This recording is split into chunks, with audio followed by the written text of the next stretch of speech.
Hi guys! Si Saiton po ito. Welcome back sa aking channel. Guys, makikipagkwentuhan ako sa inyo pa habang pauwi ako ng bahay. Pero ipapakita ko muna sa inyo yung nilalakaran ko. Yan guys, ang daming snow. Walang mga dahon yung mga ano ngayon, mga kahoy. Yan. Pero pag summer, sobrang green sila. So anyway guys, ako'y nagpapasalamat sa inyong lahat. Una sa lahat, salamat, maraming salamat. At ang aking gagawan ulit ng reaction video ay si Nanay Ansing. Ayan, sikat na si Nanay Ansing eh. Sikat na si Nanay Ansing. Alam mo, minsan napapaisip ako kay Nanay Ansing. Parang ano siya, parang bakit ako mahihiya? Parang ganoon siguro yung iniisip ni Nanay Ansing. Bakit ako mahihiya? Eh binibigyan naman nila ako. O umihingi ako, halimbawa umihiling siya at binibigyan naman ako. So parang ganoon ang iniisip ni Nanay Ansing. Parang ganoon. Hindi ko naman nakasalanan yun kung bigyan ako nila eh. 'Di ba? Parang ganyan ang mindset ni Nanay Ansing. Bagay, tama nga naman. Oo. Maging wise lang sa buhay para, kumbaga, para umunlad. O, ngayon, mayroon ng baboy si Nanay Ansing. At salamat doon sa nagbigay ng baboy kay Nanay Ansing. Mahal pala ang biik. 6,000 pala. 6,000 pala yung biik. Pero sabi naman nung binilhan, yun daw yung klaseng baboy na malalaki. At kapag nanganak, marami. So, ayun pala yun. Guys, pasensya na sumisingot-singot ako kasi ang lamig. Sobrang lamig guys. Oh. Ayan, sobrang lamig. So, anyway, congratulations Nanay Ansing at natupad mo na ang iyong hinihiling at iniisip-isip ko rin ano na naman kaya ang susunod na hihilingin ni Nanay Ansing. Sa tingin ko, kung hindi ref, motor. Kasi 'di ba, palaging sinasabi ni Nanay Ansing na ano raw yung kanyang motor. Palaging sira.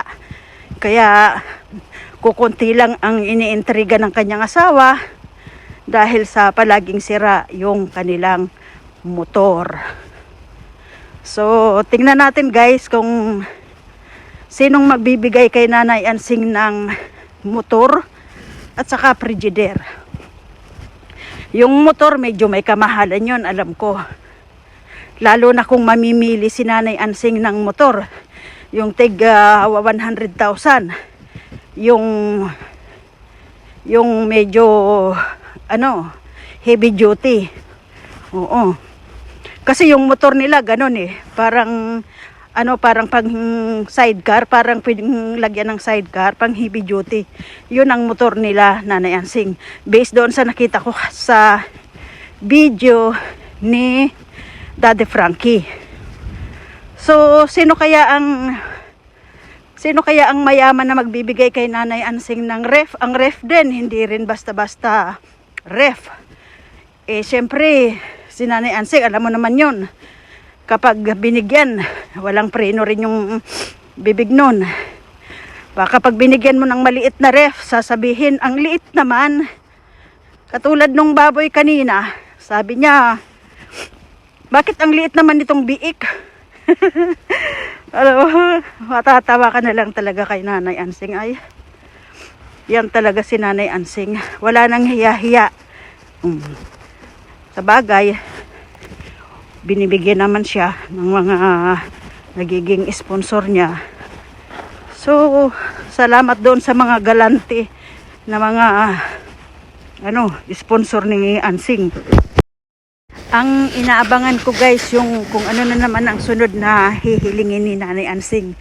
At inaabangan ko rin kung sino ang magbibigay. Ayan. Meron tayong mga inaabangan. Ayan, nilipad na yung aking ano, yung aking takip. So, yan ang abangan natin, guys. Kasi, parang nararamdaman ko eh. Hindi yan titigil si Nanay Ansing hanggat hindi niya nakukuha yung lahat na gusto niya. Oo, maswerte siya kapag meron nagbigay sa kanya ng ref o kaya motor. Medyo mahal yun. Pero sa bagay, yung ano nga yung ref nga yung baboy halagang 11,000 nung yung nagpadala doon sa pambili ng baboy, 11,000 daw yung pinadala. So sa tingin ko, meron din magpapadala ng pambili ng ref. Oo, kay Nanay Ansing. Kasi mayroon ka naman ng mabibili na ngayon ang mga ref na 11,000 eh. Ang problema nga lang, kung mamili si Nanay Ansing ng frigidaire. Kasi 'di ba, uso ngayon ang inverter. Oo, at saka uso ngayon yung no frost. Kasi mas maganda yung yung inverter saka no frost. Kasi madaling kuhain yung yelo, tapos hindi na nagdi-defrost. So, 'di ba? Kapag no frost ang frigidaire. Sabi nga ni Nanay Ansing, kapag humingi ka, lubos-lubusin mo na. Wala stick talaga si Nanay Ansing ay. Oo. Oo nga naman. Kung mayroon magbigay, di swerte, 'di ba? At saka yun lang, okay lang yung manghingi si Nanay Ansing, pero yung gagalit ng karamihan, yung ikinaiinis ba, yung pag-interesan niya yung pera ni Oliver. Oo, kahit man ako, naiinis ako kapag yun ang palaging bukang bibig ni Nanay Ansing. Pero yung manghingi siya ng kung ano-anong gusto niya, okay lang yun. Oo, maswerte siya kapag meron magbigay. Ang kinaiinis ko lang, yung bang pag-interesan niya yung pera ni Oliver. Oo. Huwag niya nang pag-interesan yun. Manghingi na lang siya sa mga sponsor. Malay mo, meron sa susunod na mayroon bumili ng ref kay Nanay Ansing at saka motor. Baka mamaya hilingin naman ni Nanay Ansing sofa. 'Di ba? Baka hilingin ni Nanay Ansing sofa para naman siyempre maganda yung bubong nila, hindi na matutuluan. O 'di ba? Baka hilingin niya sofa naman. Sofa. Yan, sasabihin siguro ni Nanay Ansing para mas maganda rin yung upuan namin. Total, hindi naman na natutuluan.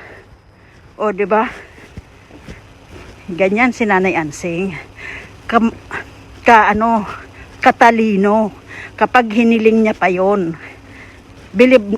Bibilib na ako sa kanya talaga.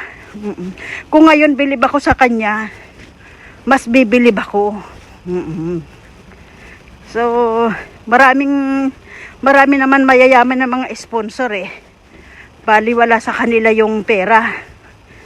Pero yung mga sa katulad natin na nag-iikaho sa buhay, oo, medyo hindi tayo makakapagbigay ng mga ganyan na mga binibigay ng mga sponsor. Oo. So, kaya nga hanga ako sa mga nag-i-sponsor na nakakapagbigay ng malalaking halaga. Hanga talaga ako sa kanila. So, anyway guys, andito na yung aking bahay. Ayan. At bago ulit ako magpaalam, ako ay lubos na nagpapasalamat sa inyong lahat. Lalong-lalo na sa mga na nanonood ng aking video. At sa mga hindi pa po nakakapag-subscribe, iniimbitahan ko kayong suportahan ang aking channel. Guys, maraming salamat talaga. Alam nyo, ako'y pagod na kasi ang hirap maglakad sa snow. Oo, kaya tingnan nyo, pati ilong ko ay pulang-pula. Pero okay lang yan, guys. At least meron tayong trabaho. Ang hirap maghanap ng trabaho dito, guys, sa Europe, sa totoo lang. Pero kapag nagkaroon ka naman ng trabaho dito, paldo. Oo. Medyo mahirap, pero kapag nagkatrabaho ka naman, magiging masaya ka talaga. So guys, hanggang dito na lang muna ang ating kwentuhan. Ito guys, yung aming building. Yan. Yan, dyan ako nakatira. Ayan guys, at napakalamig. Mabuti na lang kamo itong gloves ko. Kahit mayroon akong gloves, pwede kong gamitin kahit ano ba yan, pwede kong i-track ano yung cellphone kahit mayroon akong gloves. Ano to touch screen. Ito guys na mga ganyan, touch screen. So kahit may gloves ako, hindi ko na kailangan pang tanggalin yung gloves ko para pindutin ang cellphone. So guys, maraming salamat po sa inyong lahat. So see you on my next video. Bye bye.